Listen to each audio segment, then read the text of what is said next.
Vladimir Poutine n'était pas très bonne. Mardi, Barack Obama reprochait même à son homologue russe de revenir à une mentalité de guerre froide. La décision des États-Unis ne va rien arranger.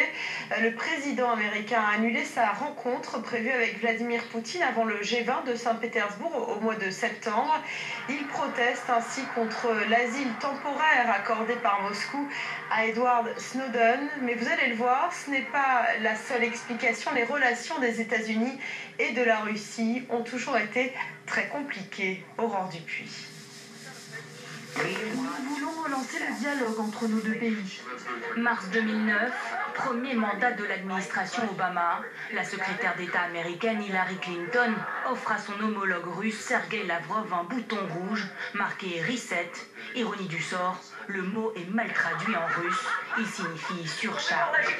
Peut-être une prémonition de cette nouvelle relation entre Moscou et Washington qui demeure aujourd'hui toujours aussi complexe, des airs de guerre froide selon Barack Obama.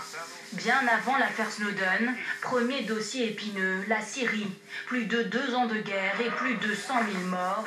Mais la Russie refuse toujours de sanctionner Bachar al-Assad. Elle oppose 3 vétos au Conseil de sécurité de l'ONU et fournit même des armes au régime syrien. Pour sortir de l'impasse, Moscou et Washington tentent depuis plusieurs mois de mettre en place une conférence internationale à Genève, toujours en vain.